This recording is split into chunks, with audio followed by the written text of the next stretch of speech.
Yes, nandito pa rin po kami sa Shinjuku at naghahanap na po kami ng malalafangan at kumakalog na ang aking bituka. Tara guys, pasok tayo dito at nandun po siya sa malalim.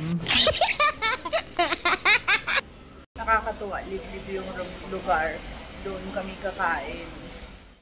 Maliit lang po yung resto at medyo liblib nga po siya pero marami pong taong kumakain dito. Isa to sa mga favorite resto ng mga anak ko.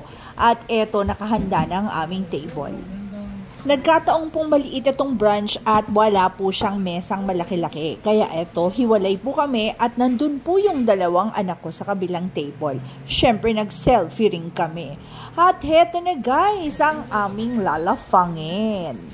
Set meal na po yan at pare-pareho po ang in-order namin. Yung steak po, luto naman na po. Pero mamula-mula po yung loob niyan, kaya iluluto po ninyo as you wish. Kung paano pong luto ang gusto nyo.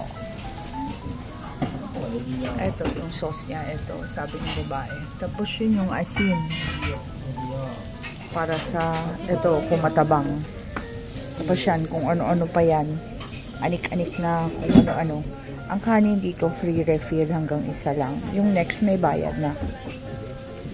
At syempre naman, kinunan ko rin ng selfie bago ako lumafang. At ayan guys, bubudburan ko na ang aking gulay. Salad sauce po nila yan. Masarap po siya, kaya kahit damihan nyo, hindi po siya maanghang. At ayan guys, syempre ang lola nyo lumafang na dahil kumukulo na po yung tiyan ko, kaya galit-galit po muna tayo. Masarap po yung pagkain dito, kaya favorite na favorite ito ng mga anak ko kapag nasa Japan kami.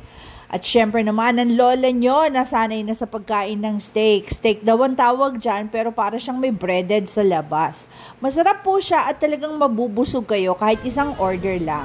Ayan guys, tingnan nyo naman ang plato ko, halatang-halatang hindi ako gutom. Nabusog na naman yung lola nyo. Sarap niya. At bago magkalimutan, don't forget to click the like and subscribe button para updated kayo kung saan pa ako lalafang dito sa Japan. Dito, grabe. Tingnan nyo, namula ako. Lalong masarap kasi nilibre ako ng mga anak ko. Masarap kumain na libre. Thank you guys for joining us.